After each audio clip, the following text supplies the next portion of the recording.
नमस्कार। Transfer of property lecture series में एक बार फिर मैं डॉक्टर अमिताभ सिंह आपका हार्दिक अभिनंदन करता हूं। आज ट्रांसफर ऑफ प्रॉपर्टी में जो टॉपिक आपके सामने लेकर उपस्थित हूं वो है right of redemption and clause on redemption किसे कहते हैं, जिसे सेक्शन 60 ट्रांसफर ऑफ प्रॉपर्टी में डिस्कस किया गया है। पिछले लेक्चर में मैंने आपके सामने यह रखा था कि मॉर्गेज का मतलब है कि जब कोई व्यक्ति अपनी इमूवेबल प्रॉपर्टी को लोन के बदले में सिक्योरिटी के रूप में किसी व्यक्ति को प्रोवाइड करता है तो इस ट्रांजैक्शन को हम मॉर्गेज कहते हैं। जो व्यक्ति अपनी प्रॉपर्टी को एज ए सिक्योरिटी डिलीवर कर रहा है उसे मॉर्गेजर कहा जाता है और जिसे दिया जा रहा है वो मॉर्गेजी कहा जाता है। और यहां पर जो लोन अमाउंट होगा ये मॉर्गेज मनी कहा जाता है। तो ऐसे ट्रांजैक्शन में मॉर्गेजर का जो इंटरेस्ट होता है वो इंटरेस्ट होता है कि वो लोन जब भी चुकाए, लोन को जब चुका देगा, इंटरेस्ट पे कर देगा तो प्रॉपर्टी उसको वापस मिलनी चाहिए। मॉर्गेजर के इस अपनी प्रॉपर्टी को वापस लेने के राइट को ही राइट ऑफ रिडम्पशन कहते हैं। इंग्लैंड में, रोम में यह प्रयास कुछ चालाक लोगों के द्वारा किया जाता रहा कि लोन, हमेशा याद रखिए, अगर आपकी प्रॉपर्टी 1 करोड़ की होगी और आप उसके बदले में लोन लेने जाएंगे तो 1 करोड़ नहीं मिलेगा। 30, 35, 40, 50 लाख रुपए आपको लोन के रूप में मिलेंगे और प्रॉपर्टी जो आप सिक्योर्ड कर रहे हैं वो 1 करोड़ की होगी। और वहां पर लोगों ने क्या करने लगे, वो डीड के रूप में लिखवा देते थे कि अगर 5 साल 10 साल जो भी टाइम टेन्योर फिक्स है, इसके अंतर्गत अगर मॉर्गेजर अपनी प्रॉपर्टी को वापस ना ले पाए, लोन को न चुका पाए तो मॉर्गेजी ओनर हो जाएगा, मॉर्गेजी बायर हो जाएगा या मॉर्गेजी एक पेनाल्टी पे करेगा। ये सारे तरीकों का इस्तेमाल किया जाने लगा ताकि मॉर्गेजर का इंटरेस्ट डिफीट हो जाए, वो अपनी प्रॉपर्टी वापस न ले पाए और मॉर्गेजी क्या हो, वो प्रॉपर्टी का ओनर बन जाए। इसको रोकने के लिए इन ईयर 1681, वर्ष है 1681, केस का नाम है Harris versus Harris, Harris versus Harris, और जस्टिस हैं जस्टिस लॉर्ड नॉटिंघम।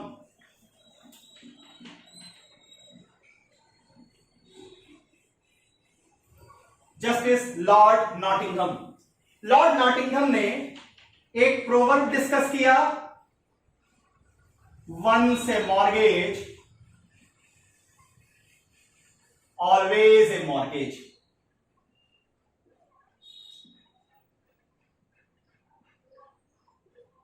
क्या कहना चाहा लॉर्ड नॉटिंघम ने? लॉर्ड नॉटिंघम ने कहा अगर ट्रांजैक्शन मॉर्गेज है, अगर प्रॉपर्टी को एज ए सिक्योरिटी दिया गया है, तो इस बात के होते हुए भी कि आपने डीड में क्या लिखा है, किस तरीके से डीड को बनाया है, एक बात हमेशा याद रखिएगा कि राइट ऑफ रिडम्पशन हमेशा मिलता रहेगा मॉर्गेजर को। क्यों? क्योंकि ये ट्रांजैक्शन मॉर्गेज का है, सेल का नहीं। यहां जो ओनर है प्रॉपर्टी का, मॉर्गेजर, उसका इंटरेस्ट क्या था, उसने क्यों ये ट्रांजैक्शन बनाया? उसने ट्रांजैक्शन बनाया, प्रॉपर्टी को आपको सिक्योरिटी के रूप में दिया है, सेल नहीं किया है। मॉर्गेजी का इंटरेस्ट क्या है? लोन का और उस पर बनने वाले इंटरेस्ट का। वो प्रॉपर्टी के ओनर नहीं बन जाएंगे। और 1681 में once a mortgage always a mortgage बनाकर इक्विटी ऑफ रिडम्पशन को रिकॉग्नाइज किया लॉर्ड नॉटिंघम ने। इसका मतलब कि किसी भी मॉर्गेज में मॉर्गेजर का जो राइट है वो है राइट ऑफ रिडम्पशन। अगर हम ट्रांसफर ऑफ प्रॉपर्टी की बात करें तो इसे सेक्शन नंबर 60 में डिस्कस किया गया है। सेक्शन 60 स्टैट्यूटरी राइट प्रोवाइड करता है मॉर्गेजर को कि जब मॉर्गेज मनी आपकी ड्यू हो जाए तो वो मॉर्गेज मनी का पेमेंट कर दें, या जो उनका फिक्स टाइम फ्रेम है, जो रिजनेबल टाइम फ्रेम है, उस पर वो ये मनी लौटाने के लिए तैयार और रजामंद हो जाएं, वो बिल्कुल तैयार है पैसा लौटाने के लिए। तो मॉर्गेजी की जिम्मेदारी होगी कि वो उस मॉर्गेज प्रॉपर्टी के पेपर अगर उनके पास हैं तो वो वापस करेंगे मॉर्गेजर को। अगर मॉर्गेज प्रॉपर्टी का पोजीशन मॉर्गेजी के पास है तो वो वापस करेंगे मॉर्गेजर को। और ये डिक्लेरेशन उनके साइड से वो देंगे, मॉर्गेजी देगा कि अब मॉर्गेजर के ऊपर उनका कोई भी लोन बकाया नहीं है। ये राइट, इस राइट को डिस्कस किया सेक्शन 60 में और इसको कहते हैं राइट ऑफ रिडेम्पशन। वहीं अगर आप सेक्शन 60 के क्लॉज 5 को देखें तो वो पार्शियल रिडेम्पशन को मना करता है। पार्शियल रिडेम्पशन मतलब आपने लोन लिया 1 करोड़ का, आप 30 लाख रुपए वापस करके 1/3 ऑफ प्रॉपर्टी का रिडेम्पशन नहीं कर पाएंगे। तो इसको भी क्लॉज 5 में डिस्कस किया गया है, वहां भी आएंगे। राइट ऑफ रिडेम्पशन मॉर्गेजर का एक स्टैट्यूटरी राइट है और इसके लिए उन्हें ऑर्डर 34 में सूट फाइल करना पड़ेगा रिडेम्पशन के लिए, या तो वो कोर्ट में भी पैसा जमा कर सकते हैं, कोर्ट में पैसा और इंटरेस्ट जमा करके भी इसकी सूचना कोर्ट जो है वो मॉर्गेजी को दे देगी, मॉर्गेजी वो पैसा वहां से उठा सकते हैं और उन्हें प्रॉपर्टी के पेपर और अगर प्रॉपर्टी का पोजीशन उनके पास है तो वो मॉर्गेजर को वापस करना होगा, डिक्लेरेशन देनी होगी कि अब कोई लोन ड्यू नहीं है। और किसी भी तरीके से अगर मॉर्गेज डीड में कोई भी फेरफार किया गया, कुछ भी शर्तें लगा दी गई और शर्तें लगाकर मॉर्गेजर के इस राइट ऑफ रिडेम्पशन को रोकने की कोशिश की गई, तो ऐसे रिस्ट्रिक्शन को हम क्लॉज ऑन रिडेम्पशन कहेंगे और क्लॉज ऑन रिडेम्पशन को कोर्ट्स ने वॉइड डिक्लेयर कर दिया है। इस टॉपिक पर जो 3 लीडिंग केसेस आपके सामने आएंगी, 3 लीडिंग केसेस में 2 इंग्लैंड की हैं। पहली केस है नोक्स वर्सेस राइस की। In case of Knox versus Rice और लॉर्ड बैठेंगे लॉर्ड डेवी। पहली केस देखते हैं नोक्स वर्सेस राइस की। लॉर्ड हैं लॉर्ड डेवी। क्या हुआ था नोक्स वर्सेस राइस में, यह देख लीजिए। राइस ने अपनी प्रॉपर्टी मॉर्गेज की किसको? नोक्स को। शर्तें क्या क्या थी? शर्तें थी if rice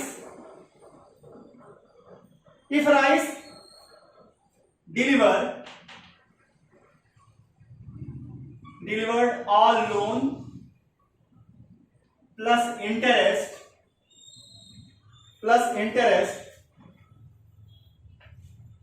then Noakes reconvey the property, reconvey कर देंगे प्रॉपर्टी राइस को। दूसरी शर्त इसमें थी।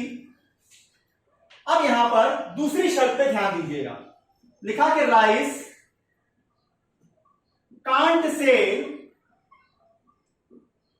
malt obtained from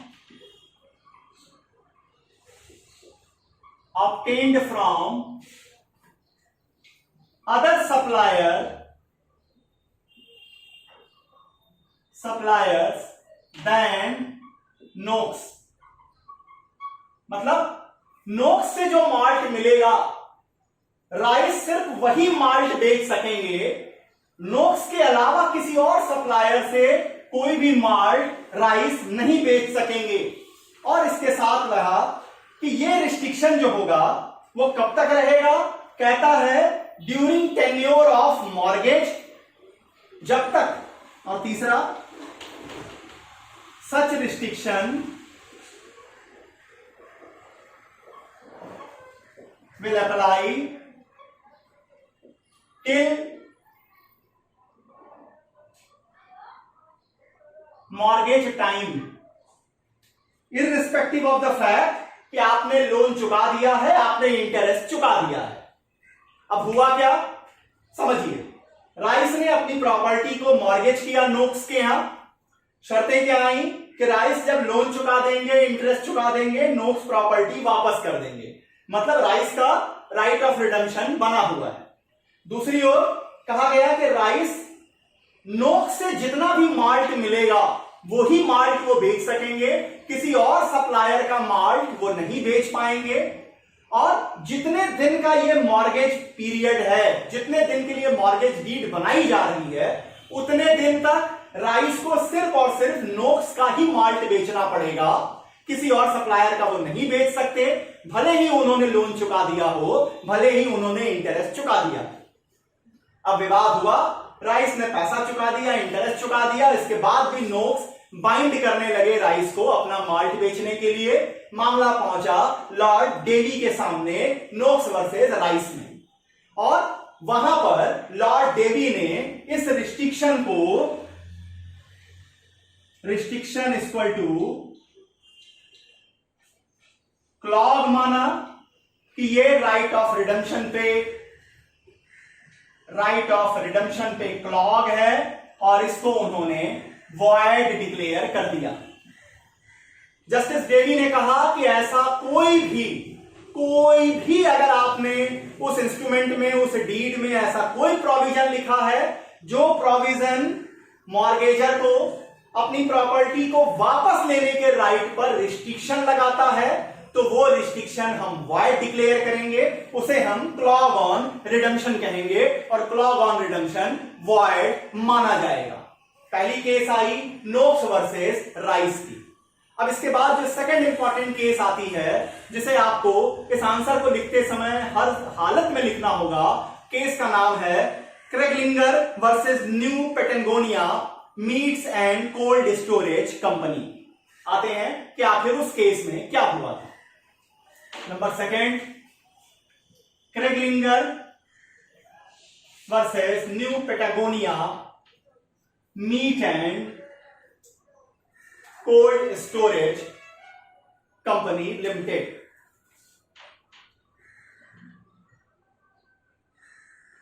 क्रेगलिंगर versus New Patagonia meat and cold storage company limited. और यहां जस्टिस बैठेंगे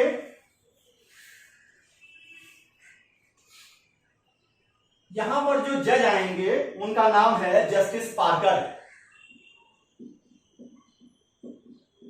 जस्टिस पार्कर। अब यहां क्या हुआ देखते हैं। देखिए, यहां एक कंपनी जो कि मीट का बिजनेस कर रही थी, एक company who carries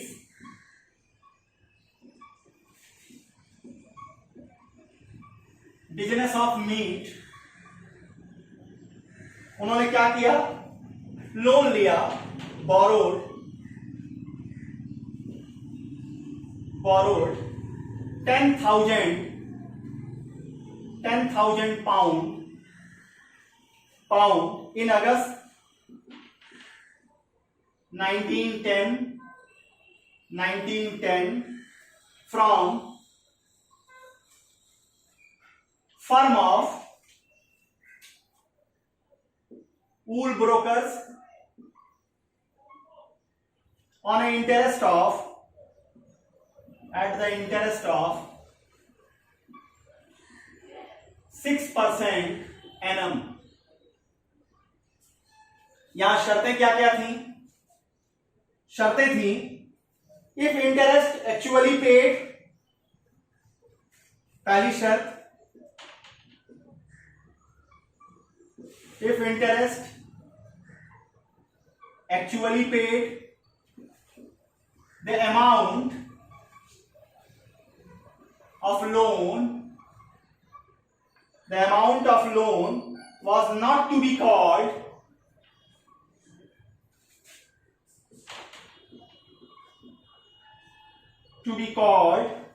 until September 1915, but by providing 1 month notice,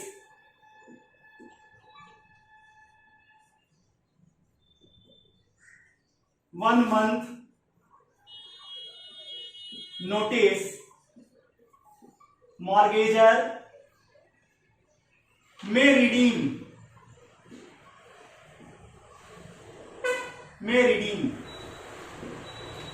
Number second, ये तो पहली शर्त हो गई। अब उसके बाद सेकेंड शर्त से ही विवाद शुरू होता है। For this 5 year mortgager shall not sell ship skins to any person than mortgagee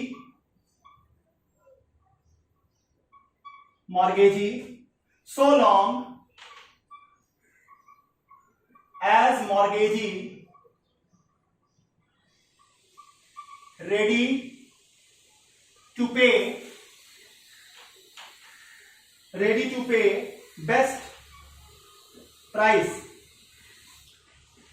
ये 5 साल मॉर्गेजर बाउंड होंगे, जितना भी उनका शिप का स्किन होगा वो मॉर्गेजी को ही बेचेंगे, किसी और को नहीं बेचेंगे। मॉर्गेजी जो है जब तक फिक्स ये बेस्ट प्राइस देने को तैयार हैं। इसके बाद हुआ क्या, मॉर्गेजर ने पैसा चुका दिया, मॉर्गेजर ने इंटरेस्ट चुका दिया। अब मॉर्गेजर शिप स्किन को दूसरे को बेचने गए, दूसरे पार्टीज को बेचना चाहते थे।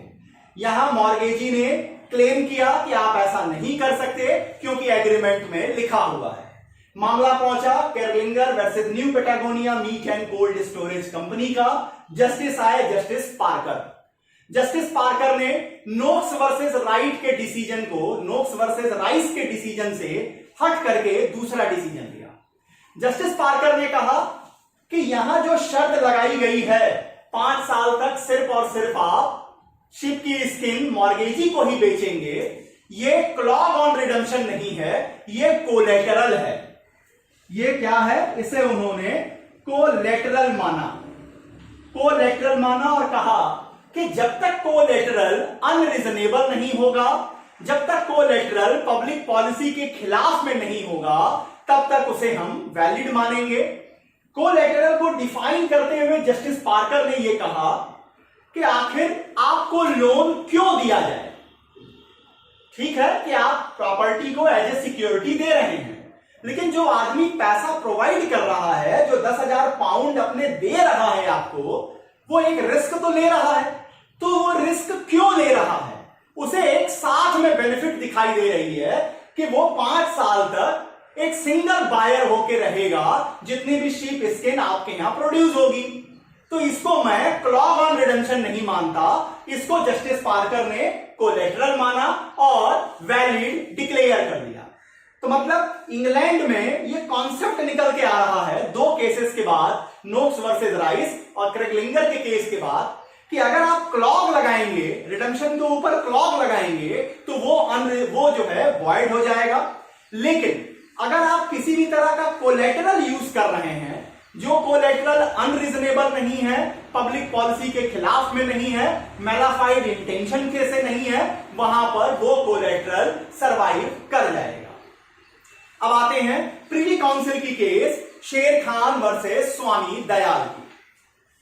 शेर खान वर्सेस स्वामी दयाल में ये केस भी एक इंटरेस्टिंग फैक्ट आपके सामने ले आके रखी। क्या हुआ था शेर खान वर्सेस स्वामी दयाल में? थर्ड केस है आपकी शेर खान वर्सेस स्वामी दयाल की।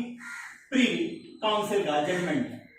हुआ क्या था, यहां पर ए ने बी को अपनी हाउस प्रॉपर्टी मॉर्गेज की।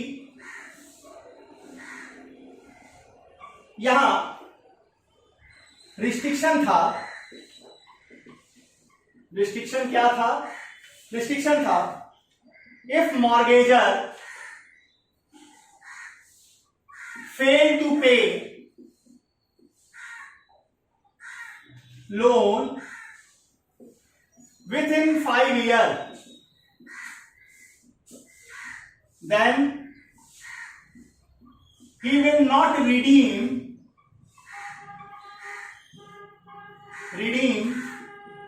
The property in next 12 year. समझिए क्या रिस्ट्रिक्शन थी कि मॉर्गेजर ने अगर 5 साल में पैसा नहीं चुकाया, लोन वापस नहीं किया, तो अगले 12 साल तक वो पैसा दे करके भी अपनी प्रॉपर्टी रिडीम नहीं कर पाएगा। अब इस रिस्ट्रिक्शन को प्रिवी काउंसिल ने क्लॉज ऑन रिडम्पशन माना और इसे भी वॉइड डिक्लेयर कर दिया।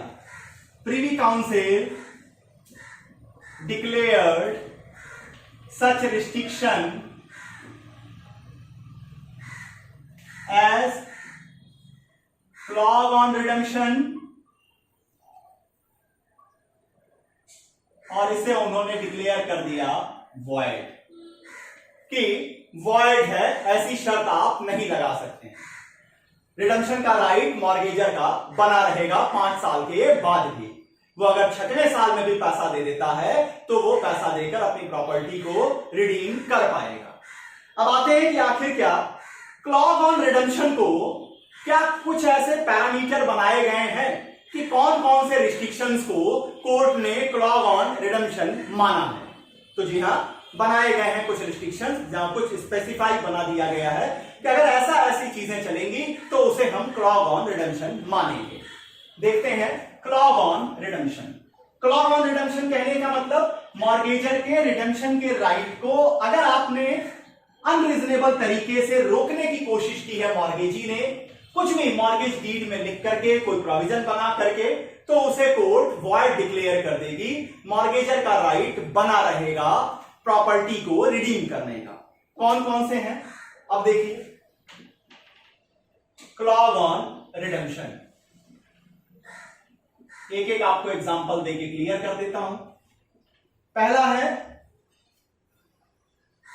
अब पहली चीज, ये क्लॉज ऑन रिडम्पशन मॉर्गेजी के द्वारा ही उठाया जाना चाहिए, मॉर्गेज डीड का एक पार्ट होना चाहिए। मॉर्गेज डीड में ही इस रिस्ट्रिक्शन का लिखा होना जरूरी है। क्या क्या? पहला, if mortgagor fails to repay loan, अगर ये लिखा है then mortgagee will be a buyer, mortgagee will treated as buyer. आप समझिए, अगर जितने दिन का मॉर्गेज पीरियड है उतने दिन के अंदर अगर मॉर्गेजर लोन नहीं चुकाता है तो मॉर्गेजी बायर हो जाएगा, प्रॉपर्टी का वो बायर मान लिया जाएगा। तो कोर्ट्स ने इसे डिक्लेयर किया कि ये रिस्ट्रिक्शन जो होगी ये क्लॉज ऑन रिडम्पशन मानी जाएगी और वॉइड होगी। लेकिन अगर एक फ्रेश ट्रांजैक्शन के जरिए मॉर्गेजी जो है वो उस प्रॉपर्टी को खरीद रहा है, लोन का अमाउंट डिडक्ट करने के बाद पैसे दे रहा है और मॉर्गेजर बेचने को तैयार है, तो वो क्लॉज ऑन रिडम्पशन नहीं माना जाएगा। लेकिन अगर सेम ट्रांजैक्शन में ये लिखा है कि अगर मॉर्गेजर पैसा न चुका पाए तो मॉर्गेजी उस प्रॉपर्टी का मॉर्गेजी ना होकर बायर मान लिया जाएगा, तो ये रिस्ट्रिक्शन वॉइड हो जाएगी, इसे क्लॉज ऑन रिडम्पशन माना जाएगा। आते हैं नेक्स्ट, इफ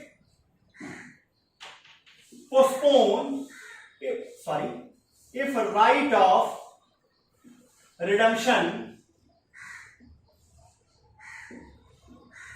postponed for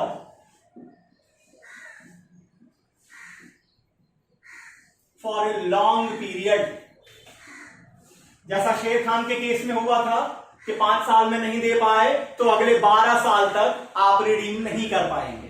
तो अगर ऐसा कहीं लिख दिया कि 150 साल तक आप रिडीम नहीं कर पाएंगे, 200 साल तक रिडीम नहीं कर पाएंगे, 99 साल तक रिडीम नहीं कर पाएंगे, तो ये सारे जो पोस्टपोनमेंट वाली चीजें आएंगी इन्हें क्लॉज ऑन रिडम्पशन माना जाएगा और इसे कोर्ट वॉइड डिक्लेयर करेगी।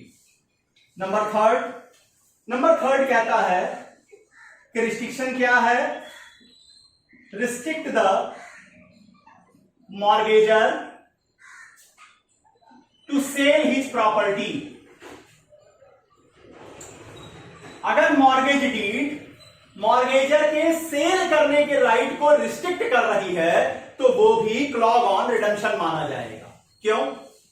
देखिए, मॉर्गेजर प्रॉपर्टी का ओनर है, मॉर्गेजी का इंटरेस्ट सिर्फ और सिर्फ लोन का है और उसके साथ उसका इंटरेस्ट है, अपने इंटरेस्ट जो एक्रू हुआ है वो उसको मिल जाए। प्रॉपर्टी का ओनर मॉर्गेजर है, उसके सेल के राइट पर कोई रिस्ट्रिक्शन नहीं है। अगर आप उसको रिस्ट्रिक्ट करेंगे तो वो भी माना जाएगा कि क्लॉग ऑन रिडम्पशन है। नंबर 4, अगर mortgage, if mortgagee demands extra benefits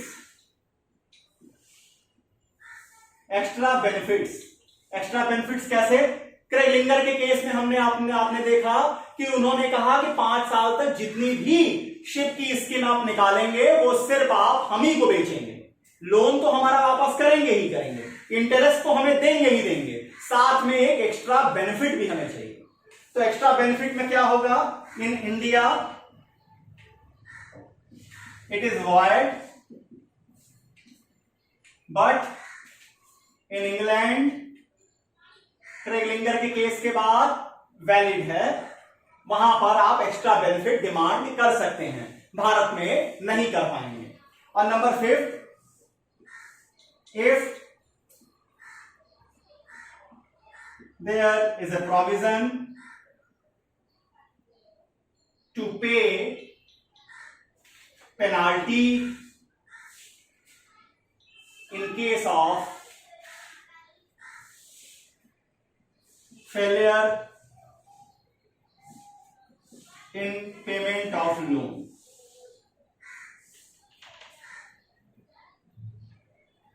मतलब अगर आपने मॉर्गेज डीड में ये रिस्ट्रिक्शन लगा दी कि अगर आपने लोन पेमेंट नहीं किया तो आपको 2 लाख, 5 लाख, 50,000, 20,000, 10 लाख की पेनाल्टी भी देनी पड़ेगी, तो ये पेनाल्टी वाले प्रोविजन जो होंगे इसे क्लॉग ऑन रिडम्पशन माना जाएगा और ये वॉइड होंगे।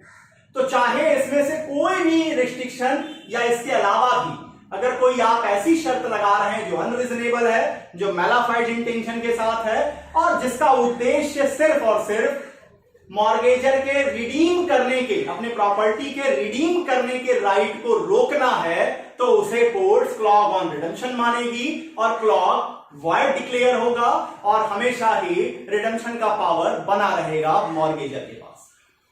अब आते हैं कि क्या पार्शियल रिडम्पशन अलाउ होगा?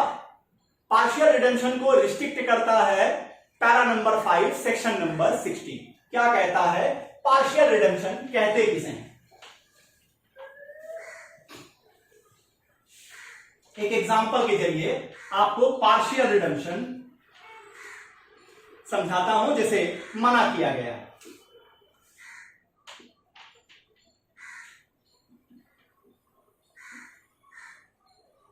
Partial redemption para number 5, para 5 of section 60 generally deny, मना करता है, नहीं कर सकते आप। कहते किसे? ए, बी और सी एक प्रॉपर्टी के को ओनर हैं, एक हाउस प्रॉपर्टी है, बी को इन्होंने मॉर्गेज किया है 30 लाख के लिए, बी मॉर्गेजी है। अब ए जो है